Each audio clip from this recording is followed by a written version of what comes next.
She smiled at me every day, but behind that smile, she was planning a betrayal I never saw coming.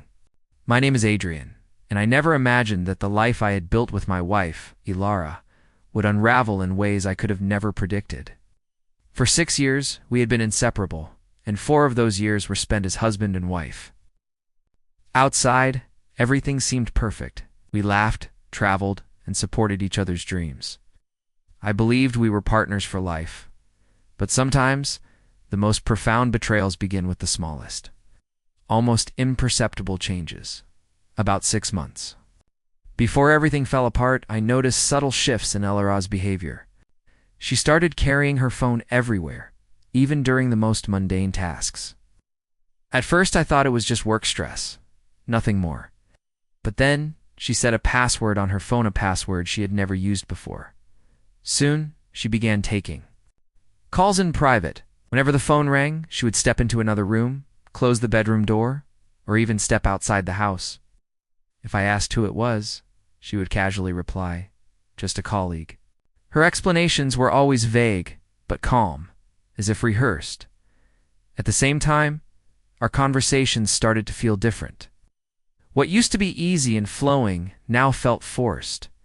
When I brought up plans for our next vacation, our anniversary, or even something as simple as buying a new car, she would nod absently and quickly change the subject.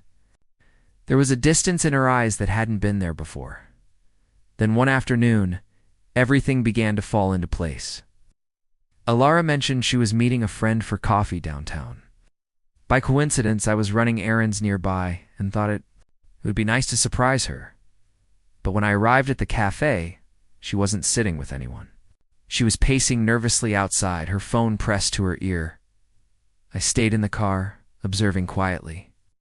I didn't intend to eavesdrop, but certain phrases floated through the glass that made my stomach twist. "It's almost done," she said. "We'll start fresh very soon." Those words lingered with me long after she had returned home. Later that week, she made an unusual suggestion. She wanted us to gather all our financial documents, bank accounts, passwords, property papers in one place, just in case of emergencies. On the surface, it sounded practical, but the timing felt off. That night, I quietly checked our joint account. What I discovered unsettled me. Several small withdrawals had been made, amounts that didn't match our usual spending and weren't designated for bills or household expenses. Money was being moved, quietly, deliberately. Something was coming, and I had no idea what. I decided to reach out to an old college friend, Lucas, who had become a lawyer. I explained the situation without sounding paranoid. He listened patiently. "Adrian," he said slowly, "if you have the slightest feeling something is wrong, now is the time to protect yourself. Don't wait until it's too late." His words were a wake-up call. I knew I had to act carefully. Over the next few days, I quietly transferred most of my asset savings, investments, even the house into a legally binding trust under my mother's name. I left just enough in our joint account to avoid raising suspicion. The act felt like a betrayal of trust, but deep down, I knew it was protection. I wasn't taking from her. I was preparing for something I couldn't yet see. Clearly, 2 weeks later, the storm arrived. One quiet evening, Ilara sat me down in the living room. Her voice was calm, almost rehearsed. "I think we should get a divorce," she said. There was no fury, no tears, just cold, calculated certainty. A few days later, the official divorce papers arrived. That's when it became clear. She wasn't simply leaving. She wanted everything: half the house, the savings, the car, and spousal support. The demands were detailed, aggressive, clearly guided by someone advising her. I realized then that Ilara hadn't come to this decision alone. Someone had been influencing her every move, whispering strategies and planting ideas. Determined to understand who was guiding her, I began investigating quietly. I looked through social media and old messages, trying not to alert her. That's when I noticed a pattern. A man named Ryan, someone she had met through work, was interacting with her posts more frequently than seemed normal. His comments were subtle, encouraging, always supportive, almost like he was building her confidence in a way that made her feel justified in leaving me. I didn't confront her. Instead, I reached out to mutual acquaintances. I started casually, asking if they'd noticed anything unusual. At first, they were evasive, hesitant to share. But after pressing carefully, one friend, Emily, admitted she had heard about Ryan spending a lot of time with Ilara, while she didn't know the details. It was enough to confirm my suspicion. Ilara wasn't acting alone. The pieces started fitting together at the distance. The secret calls, the sudden obsession with finances, the divorce papers. It all pointed to a calculated plan, carefully executed behind my back. I decided to confront the situation with strategy, not emotion. I watched discreetly one Saturday afternoon as Ilara left her apartment. Ryan met her outside. They didn't hold hands or display any overt affection, but the closeness in the way they walked and talked told me all I needed to know. She wasn't just drifting away from me emotionally. She had someone actively steering her decisions. Returning home, I reviewed everything I had done to protect myself. All assets were in the trust, properly notarized and legally sound. The house, investments, savings, everything was secure. I felt a mix of relief and sorrow. Relief that I had acted in time. Sorrow that the trust I had in her had been misplaced. Mediation day arrived, tense and calculated. Her lawyer presented a thick binder of demands, listing them as though they were reasonable. Half the house, the car, all savings, and vague clauses for spousal support. I remained silent, watching. Then my lawyer handed over the documents, showing the trust transfers. The room fell silent. Her lawyer's confidence faltered. Lara snatched the papers, her face blanching as she read the notarized signatures and dates. "This can't be real," she whispered. Her plan had failed. Everything she had assumed she could claim was now untouchable. After the mediation, her demeanor changed. She began calling and texting incessantly. At first, polite, almost apologetic, then desperate.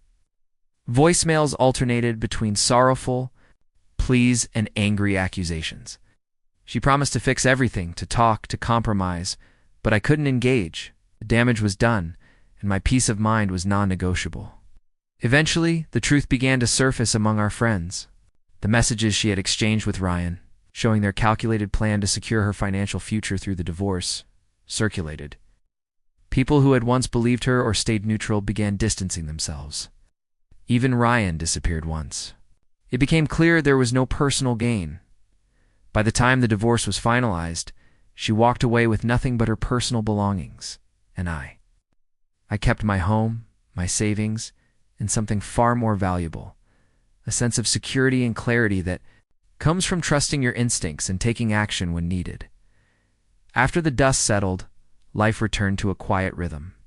The constant tension, the sneaky glances, the feeling that something was always about to happen, everything evaporated. I no longer second-guessed every interaction, every small gesture. Ilara tried to reach out even after the divorce was finalized. Calls, messages, even emails. Sometimes apologetic, sometimes bitter, sometimes demanding. But I didn't respond. I didn't need to. The trust had been broken beyond repair, and no explanation or excuse could change that. I started focusing on myself. My mornings were calm, my evenings peaceful.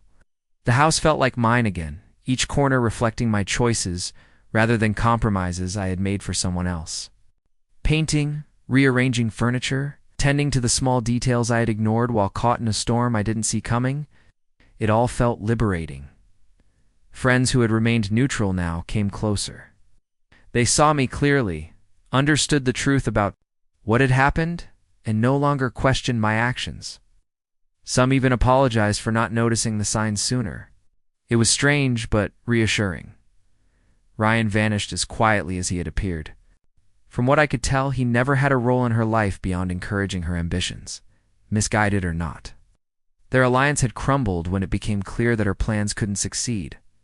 Over time, I realized that the true victory wasn't financial, it wasn't even winning the legal battle. The real triumph was reclaiming my peace of mind, my space, and the certainty that I had done everything I could to protect myself while still acting responsibly. Now, when I sit in the living room, sipping my coffee in the quiet morning light, I think about what I've learned. Trust your instincts. Protect what matters. And remember that sometimes letting go of people who are no longer aligned with your values is the only path to true freedom. Ilara is a chapter from my past. A chapter filled with lessons about vigilance, caution, and resilience. But she doesn't define me. She won't shape my future. That part is mine too, right? And I intend to write it with clarity, peace, and freedom. The rest of my story, it's still being written in now. I am finally the one holding the pen.